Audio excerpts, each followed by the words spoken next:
CM Jagan the విపరీత విచిత్రమైన మనస్తత్వమని TDP polit bureau సభ్యులు వర్లరామయ్య అన్నారు. జగనన్న విడిచిన బాణం నేడు ఏమైంది, నేడు ఎందుకు ఎదురు తిరిగిందో చెప్పగలరా అని ప్రశ్నించారు. కాదు అని ఆయన కానీ, ఆయన అనుయాయులు కానీ, ఆయన అంతేవాసులు కానీ ఎవరైనా చెప్పాలంటే చర్చకు మేము సిద్ధం. అది అతని మీద 11 ఛార్జ్షీట్లు వేశారండి సిబిఐ. 43,000 కోట్ల రూపాయలు తన తండ్రి ముఖ్యమంత్రిత్వాన్ని అడ్డు పెట్టుకొని కొట్టేశారన్నారండి CBI. That is on record.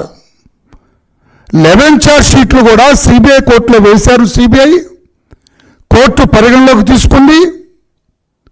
అన్నిటికీ కూడా క్యాలెండర్ నంబర్ ఇచ్చారు. విచారణ జరగబోయే సమయంలో, ఇది ఎప్పుడు 10 ఏళ్ల క్రితం, 31/3/2012 31/3/2012 ఛార్జ్షీట్లు వేయటం మొదలుపెట్టారు. అంటే 10 సంవత్సరాలు 11 సంవత్సరాలు అయింది.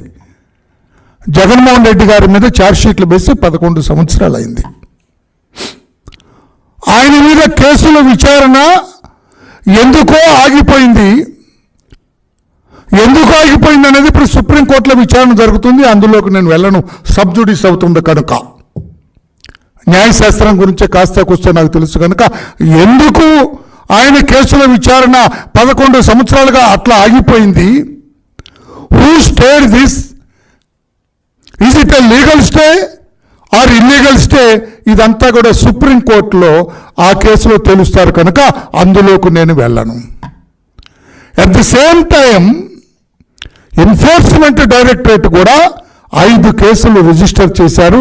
5 కేసుల్లో కూడా ఛార్జ్షీట్లు వేశారు. 2,000 కోట్ల రూపాయల పైచిలకు ఆస్తులు స్వాధీనపరుచుకున్నారు జగన్మోహన్ రెడ్డి గారి ఆయన కో accused, connecting him as N accused for the offence. ఈ నేరానికి సంబంధించి ఇతను చేసిన తప్పులకు సంబంధించి దాదాపు 2,000 కోట్ల పైచిలకు ఆస్తులు, ఆ లిస్టు కూడా ఉన్నది. ఏ ఆస్తులు లిస్టు కూడా నా దగ్గర ఉంది, సీజ్ చేసింది. ఇవన్నీ రాష్ట్ర ప్రజలకు వివరంగా చెప్పాల్సిన అవసరం లేదు, మీకు కూడా తెలుసు. నేను ఎందుకు ఈ రోజున ప్రెస్ ముందుకు వచ్చానంటే,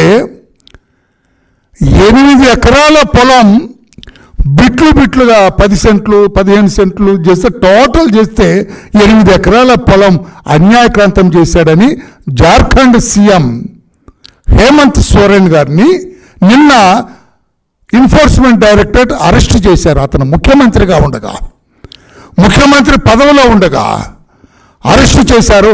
అప్పుడప్పుడు అతనితో రాజీనామా చేయించారు, సెంట్రల్ జైలుకి పంపించారు.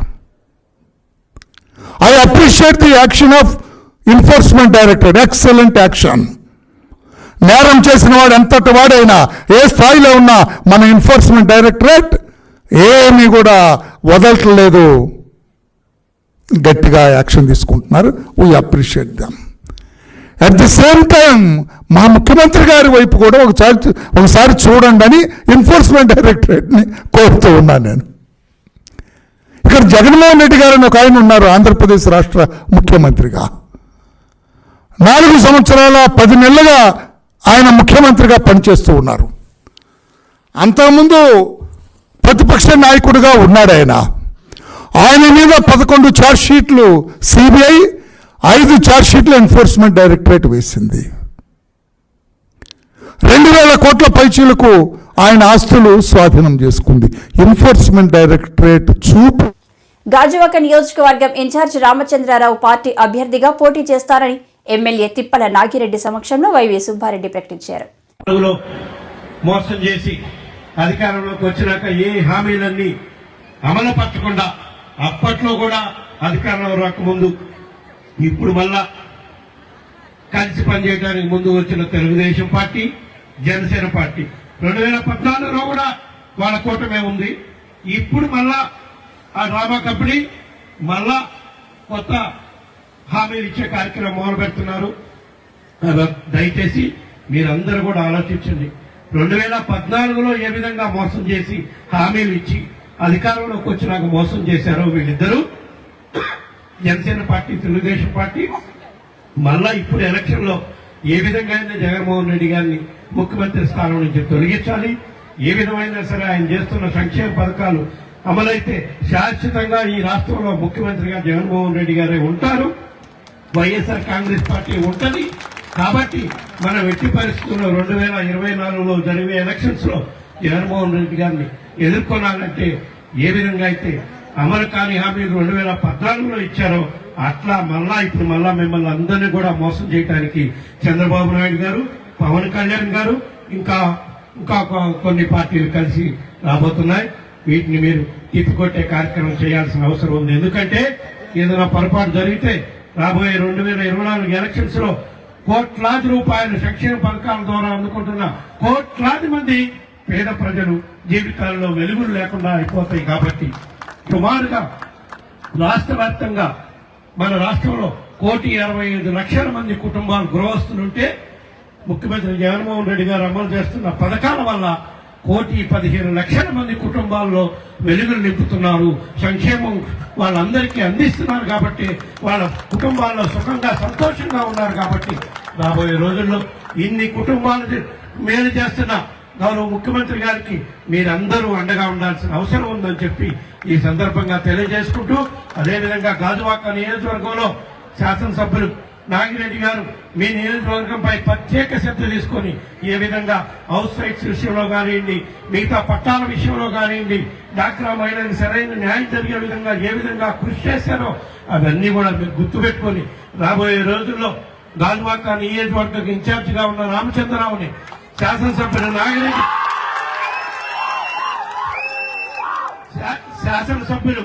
నాగిరెడ్డి గారి ఆశీస్సులతో, ముఖ్యమంత్రి జగన్మోహన్ రెడ్డి గారి ఆశీస్సులతో, మాజీ శాసనసభ్యులు గురుమూర్తి రెడ్డి గారి ఆశీస్సులతో, మాజీ శాసనసభ్యులు వెంకటరామరావు గారి ఆశీస్సులతో, మీ అందరి ఆశీస్సులతో మళ్ళా ఈ రాష్ట్రానికి గౌరవ ముఖ్యమంత్రి జగన్మోహన్ రెడ్డి గారు కావాలంటే రాష్ట్రంలో అత్యధిక స్థానాల్లో మన వైఎస్ఆర్సీపీ అభ్యర్థులు గెలవాలి. కాబట్టి గాజువాక నియోజకవర్గంలో కూడా ఇన్ఛార్జ్ గా ఉన్న మన రామచంద్రరావుని గెలిపించడానికి మీరు అందరూ కూడా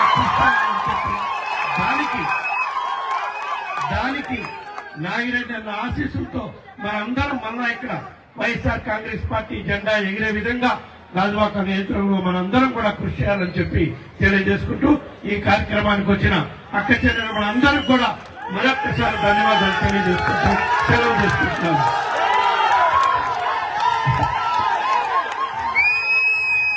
విశాఖ నగరంలో రెచ్చిపోయిన ల్యాండ్ మాఫియా. చినకదిలి రూరల్ తహసీల్దార్ సనపల రమణయ్యను దారుణంగా హత్య చేశారు. ఈ విషయం తెలిసిన వెంటనే మాజీ మంత్రి గంటా శ్రీనివాసరావు, టీడీపీ నేతలు కేజీహెచ్ మార్చిరి వద్ద రమణయ్య బంధువులను పరామర్శించారు. నెక్స్ట్ 2-3 రోజుల్లోనే ఎంపీ గారి కుటుంబాన్ని కిడ్నాప్ చేసుకున్నారు. మరి ఇలాంటి పరిస్థితులన్నిటి కూడా ఇప్పటికైనా నేను ఒకటే ముఖ్యమంత్రి గారు కోరుతా ఉన్నాను, మీరు చాలా విషయాల్లో లైట్గా తీసుకుంటూ ఉంటారు, మీరు ఏది కూడా సీరియస్గా తీసుకోవట్లేదు. మీరు మీ బటన్ నొక్కుడు లేకపోతే మీ ఈట్లో ఉన్నారు తప్ప రాజకీయ దీంట్లో రాష్ట్రంలో ప్రజలు ఎలా ఉన్నారు, వాళ్ళ బాగోగులేంటి, ఎలాగ ఈ నేరాలు పెరుగుతూ ఉన్నాయి, దీన్ని ఎలా కంట్రోల్ చేయాలి, దీనికి సంబంధించి సొల్యూషన్స్ ఏంటి, సమర్థవంతులైన అధికారులు ఉన్నారు, వాళ్ళతో మాట్లాడి ఫీడ్బ్యాక్ తీసుకొని దీన్ని ఏ విధంగా కంట్రోల్ చేయాలనే ఒక కనీసం ఎక్సర్సైజ్ మీరు చేయకుండా ఇన్సిడెంట్ జరిగింది, అయిందా, ఓకే మర్చిపోతారులే ప్రజలు అనే దీంట్లో మీరు నెమ్మదిగా ఉన్నారు. నేను ఇందాక చెప్పినట్టుగా మళ్ళీ ఒకటే చెప్తా ఉన్నాను, ఆ రోజు ఒక ఎంపీ కుటుంబాన్ని కిడ్నాప్ చేసి 48 గంటలు హింసించిన తర్వాత ఒక ముఖ్యమంత్రిగా మీరు సిగ్గుపడాలి. అధికార పార్టీ ఎంపీని 48 గంటలు వాళ్ళ ఇంట్లోనే కిడ్నాప్ చేసి నగరం నడుబడిలో ఉంచితే కనీసం దాని మీద కమిషనర్ లేకపోతే మిగతా సీనియర్ అధికారుల స్థాయిలో ఒక సమీక్ష కూడా మీరు రివ్యూ చేయలేదంటే మిమ్మల్ని ఏమనాలో ఎంత నాన్ సీరియస్గా ఉన్నారో అర్థం చేసుకోవచ్చు. మీరిచ్చిన అలుసే ఈ రాష్ట్రంలో ఏమైనా సరిగిపోద్ది అనే ఒక భరోసా ఈరోజు వీళ్ళకి నేరగాళ్ళ కొద్ది కాబట్టి ఇలాంటి సంఘటనలు జరుగుతూ ఉన్నాయి. మరి ఆ కుటుంబానికి ప్రగాఢ సానుభూతి తెలియజేస్తా ఉన్నాను. ఇప్పుడే వాళ్ళ సోదరుడు టీచర్గా ఉన్న ఆయనతో కూడా మాట్లాడే కుటుంబ సభ్యులతో కూడా చిన్న పిల్లలు, ఒక 6 సంవత్సరాల పాప, 3 సంవత్సరాల బాబు, వాళ్ళకి ఒక మండల స్థాయి అధికారి, మరి అటువంటి అధికారి ప్రాణానికి కూడా రక్షణ లేకపోతే ఈ ప్రభుత్వంలో మరి ఒక సామాన్యులకు రక్షణ ఎక్కడ ఉందో అందరూ కూడా అర్థం చేసుకోవాలి, ఆలోచించాలి.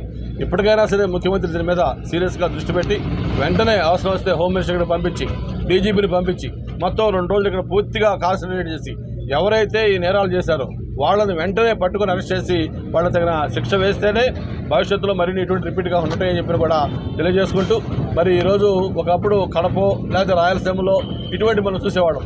అటువంటిది విశాఖలో కూడా నిద్రలేస్తే ఈ భూ సంబంధించిన కిడ్నాప్లు, మాఫియాలు ఇవన్నీ జరుగుతూ ఉన్నాయి.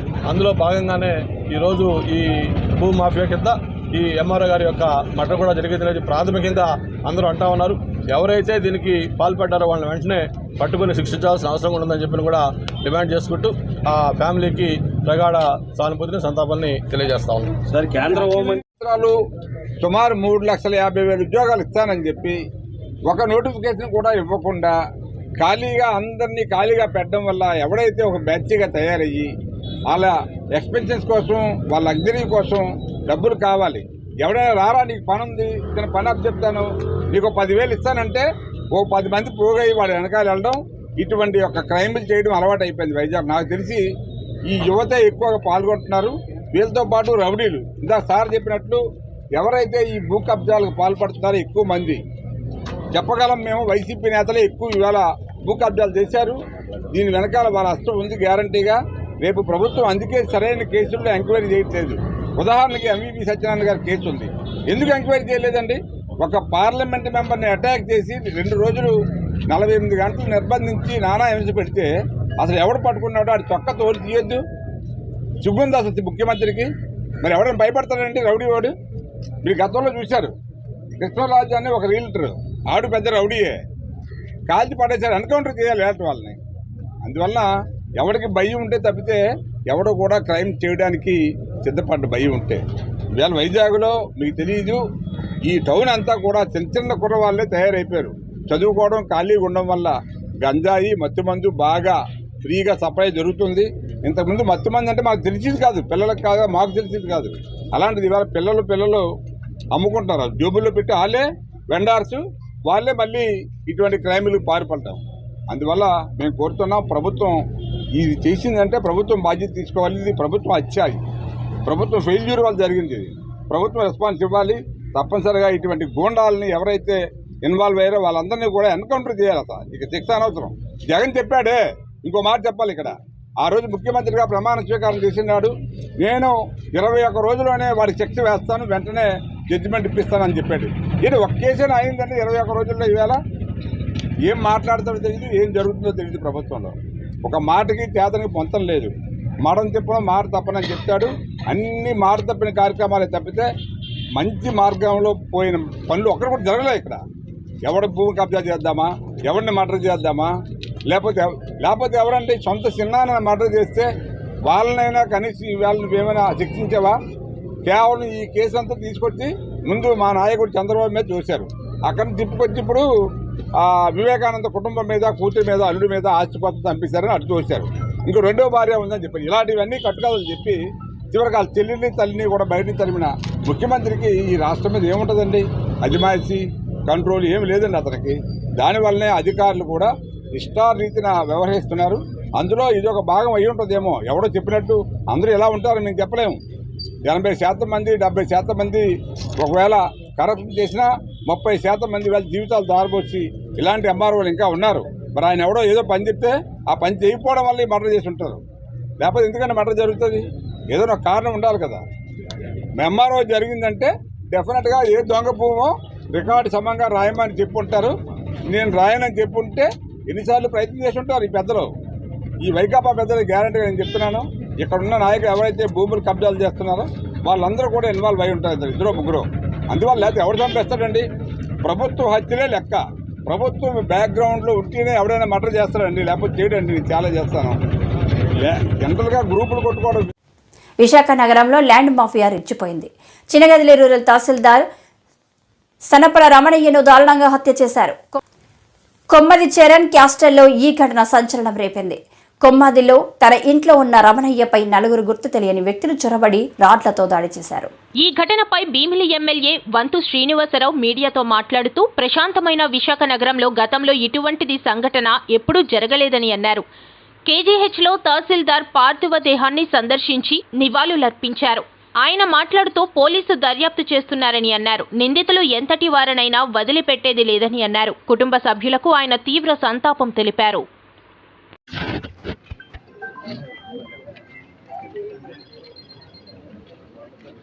అందరికీ నమస్కారం.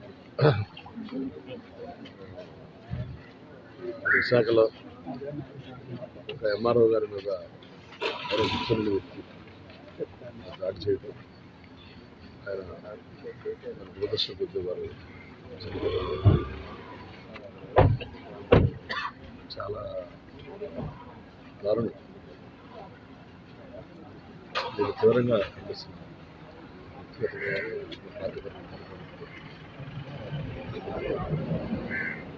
కారణం ఏదైనా కావచ్చు. దీన్ని అందరూ కూడా ఖండించాలి. ఇలాంటి సంఘటనలు ఎప్పుడు కూడా ఇంతకుముందు జరగలేదు. ఇలాంటి సంఘటనలు ముఖ్యంగా విశాఖలో చాలా ప్రశాంతంగా ఉంటుంది. ఇది కూడా చాలా మంచిగా. డిపార్ట్మెంట్ కూడా, పోలీస్ డిపార్ట్మెంట్ కూడా ఎంక్వైరీ చేస్తున్నారు.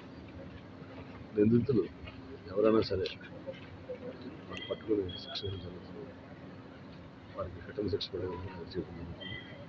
అలాగే వారి కుటుంబ సభ్యులకు నా ప్రగాఢ సానుభూతిని సందర్భం తెలియజేస్తూ వారి కుటుంబానికి ప్రభుత్వం అన్ని రకాల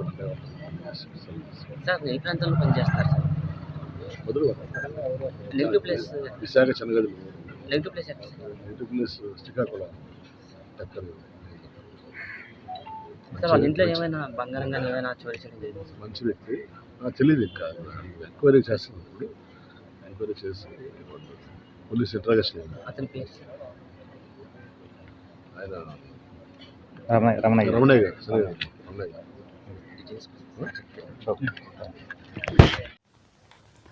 ఎన్నికల నాటికి వైసీపీ ఖాళీ. జగన్ రెడ్డి, సజ్జల తప్ప ఆ పార్టీలో ఇంకెవరు ఉండరు అని చివరికి కన్న తల్లిని, చెల్లిని కూడా దూరంగా పెట్టిన జగన్ రెడ్డి అని టీడీపీ నేత కన్నా లక్ష్మీనారాయణ అన్నారు.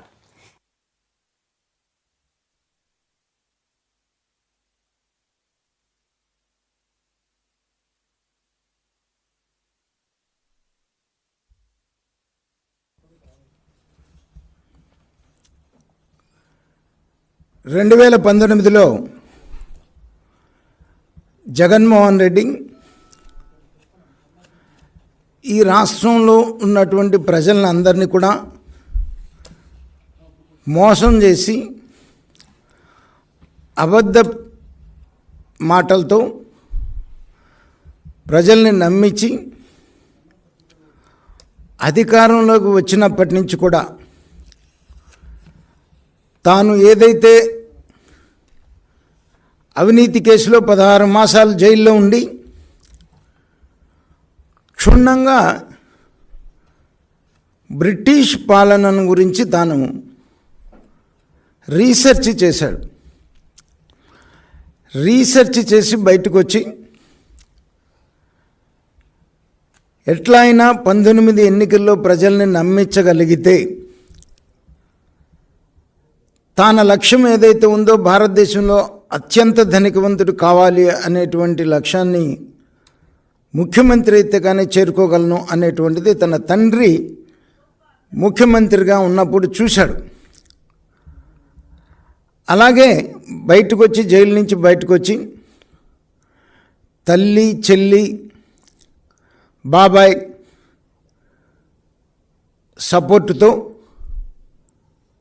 రాష్ట్రంలో ప్రజలందరినీ కూడా నమ్మించి, ఒక్క అవకాశం అని చెప్పేసి నమ్మించి అధికారంలోకి వచ్చినప్పటి నుంచి కూడా బ్రిటిష్ రూల్ని పూర్తిగా ఈ రాష్ట్రంలో అమలు చేయటం మొదలుపెట్టాడు. ఏ రకంగా అయితే బ్రిటిషర్స్ భారతదేశానికి వ్యాపారం పేరు మీద వచ్చి నమ్మించి తన సొంత సైన్యాన్ని పెట్టుకొని భారతదేశాన్ని రూల్ చేసి భారతీయుల్ని ఏ రకంగా హింసించి హత్యలు చేశారో, అలాగే తాను కూడా నమ్మించి ఒక అవకాశమైన అధికారంలోకి వచ్చినప్పటి నుంచి కూడా ఆంధ్ర రాష్ట్ర సంపద మొత్తాన్ని కూడా ఏకీకృతం చేసి తాను ఒక్కడే వ్యాపారం చేసుకుంటూ ఎవరిని ఎమ్మెల్యేలను కానీ మంత్రులు కానీ దగ్గరికి రానిస్తే వాటా అడుగుతారేమోనని దూరం పెట్టి ఆఖరికి తల్లిని, చెల్లిని కూడా కంటనీరు పెట్టి ఆంధ్ర రాష్ట్రం నుంచి తరిమి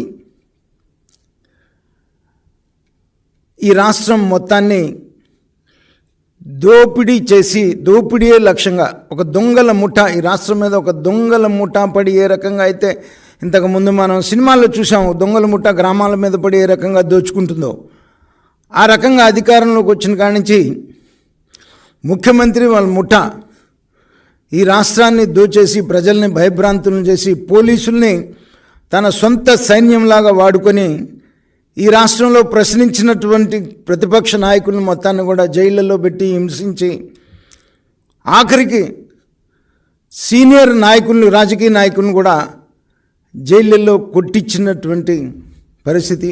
ఆఖరికి జాతీయ అధ్యక్షులు చంద్రబాబు నాయుడు గారిని కూడా అరెస్ట్ చేసి ఏ అభియోగం లేకుండా అక్రమ కేసులు పెట్టి 54 రోజులు జైల్లో ఉంచినటువంటి మాట మనం చూస్తూ ఉన్నాం. నేను సంవత్సరం విశాఖలో ముస్లింలకు ఎమ్మెల్యే టికెట్ కేటాయించాలని మక్కా మసీదు అధ్యక్షుడు మున్నీరు కోరారు. నా పేరు షేక్ అబ్దుల్ మునీర్, మక్కా మసీద్ ప్రెసిడెంట్. ఈరోజు ముస్లిం సామాజిక వర్గంలో గుర్తింపులు లేవు. ప్రధాన పార్టీలని రిక్వెస్ట్ చేస్తున్నాం. 34 స్థానాలు ఉత్తరాంధ్రలో ఉన్న ఎటువంటి స్థానం కనిపించలేదు. గత 30 ఏళ్లుగా చెప్పాలంటే 72లో దీన్ గారికి అవకాశం ఇచ్చారు, మెజార్టీతో గెలిచి చూపించారు. 94లో ఎస్ఏ రెహమాన్ గారిని అవకాశం ఇచ్చారు, ప్రజలు గెలిపించి చూపించారు. 30 ఏళ్ళు అయింది ఈ రోజు వరకు. ఈ యొక్క సామాజికం నుంచి ప్రతిసారి ఇదే సమస్య జరుగుతున్నాయి. మమ్మల్ని గుర్తింపు లేకుండా ఒక పక్కన పెట్టేశారు. ఈరోజు మేము 2వ స్థానంలో ఉన్నాం. ఇక్కడ మా మెజారిటీ అలా ఉంది. అయినా మమ్మల్ని గుర్తించాలని మా యొక్క సమాజం ఎలా ఉందంటే ఈరోజు మాకు ఒక సరైన నాయకుడు ఉన్న అవకాశం ఇవ్వట్లేదు. మా ఎదుగుదలని ఆపుతున్నారు. అవకాశం కల్పించి ముస్లిమ్స్ యొక్క సమస్యలని దూరం చేయాలని ప్రతిసారి ఎలక్షన్స్లో కోరడం జరుగుతుంది. అయినా గుర్తింపు లేదు. 75 సంవత్సరాలు స్వాతంత్రం వచ్చి మాకు 50 సంవత్సరాల కిందట అవకాశం ఇచ్చారు, 30 సంవత్సరాల కిందట అవకాశం ఇచ్చారు. 30 సంవత్సరాల తర్వాత ఈ రోజు వరకు ఎటువంటి అవకాశాలు కల్పించలేదు. ప్రధాన పార్టీని రిక్వెస్ట్ చేసేది ఒకటే, విశాఖ జిల్లా ఈరోజు చాలా అభివృద్ధి చెందింది. ఇటు మొత్తం ఉత్తరాంధ్రలో ముస్లింస్కి ప్రాధాన్యత ఇస్తే ఇది మొత్తం 34 వర్గాల మీద ఇది ఒక సమస్యగా మారిపోతుంది. ప్రజలు యావత్ ముస్లిమ్స్ అందరూ మమ్మల్ని పలకరించి ప్రతిసారి మీటింగ్లు పెట్టి ప్రతి మసీదుల్లో ఇదే చర్చలు జరుగుతున్నాయి. మాకు అవకాశం ఎందుకు ఇవ్వరండి, మాకు అవకాశం కల్పించాలి. మీరు ప్రధానంగా ఆల్మాస్కి వైస్ ప్రెసిడెంట్ మీరు మాట్లాడాలి. అవకాశం ఎందుకు కల్పించరు, మేము ఎట్టేయాలి ఓట్లు అనేది వాళ్ళలో ఒక సమస్యగా మారిపోయింది. ఇప్పుడు అందరూ ఒకటే తాటి మీద ఈరోజు మేము కూర్చున్న వాళ్ళు అన్ని మసీదులకు సంబంధించి వాళ్ళకి అవకాశం ఇవ్వండి. మేము మా తరపు నుంచి రికమెండేషన్ చేసి ఫలానా వ్యక్తికి అని మేము చెప్పేది లేదు. ఈ ఉత్తరాంధ్రలో మాకు ముస్లింకి అవకాశం కల్పించాలి. చాలా వెనకబడిన వర్గం అయిపోయింది మాది. చిన్న వ్యాపారులతో మా పిల్లలు భవిష్యత్తు లేకుండా, చదువులు లేకుండా చిన్న రీతిలో ఉద్యోగాలు చేసుకుంటూ చిన్నగా వ్యాపారాలు చేసుకుంటూ ఈ మటన్ షాపులని, చికెన్ షాపులని, స్క్రాప్ అని, టైలరింగ్లని ఇలాంటి చిన్న దాంట్లోనే పరిమితం అయిపోయారు. కారణం మాకు సరైన నాయకుడు లేక, సరైన మార్గం చూపించలేక, మా సమస్యని మేము చెప్పుకోలేక, ఎక్కడన్నా మా సమస్య చెప్పుకుందాం వెళ్తే మా అప్లికేషన్లు పక్కన పడేస్తున్నాం. మాకు ఈ మాత్రం విలువ ఇస్తున్నారు. మేము ఏ స్థానంలో ఉన్నాం ఈరోజు? 3,50,000 మంది విశాఖ జిల్లాలో ఉన్న ముస్లిమ్స్.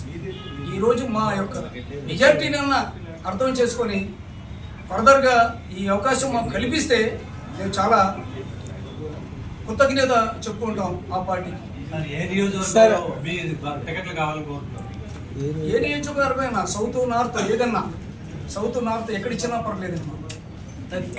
సౌత్ నార్త్ ఎక్కడ ఈ 2 స్థానాల్లో ఎక్కడిచ్చినా మాకు ప్రాబ్లం ఉంది. గతంలో 2 సార్లు సౌత్కే ఇచ్చారు. దీని గారు సౌత్ నుంచే గెలిచారు, మన రెహమాన్ గారు సౌత్లో నుంచే గెలిచారు. సౌత్లో మాకు కూడా 25,000 ఓట్లు ఉన్నాయి మా ముస్లిమ్స్. అది గమనించాలి, ప్రభుత్వాలు గమనించాలి. మమ్మల్ని ఇలాగ అనగదొక్కేయకూడదు, మాకు అవకాశం ఇవ్వాలి. ఇదే మెసేజ్ మొత్తం యావత్ ఉత్తరాంధ్రలో వెళ్తుందని భావిస్తున్నాం. ఎంతమంది మసీదు ఇక్కడ 10 మసీదులో వచ్చామండి. టికెట్ ఎవరు కావాలని డిమాండ్ చేస్తున్నారు? ఉత్తరాంధ్ర మొత్తం మీద కదండి విశాఖ జిల్లా. అక్కడ ఎక్కడ ఉన్నారు 4000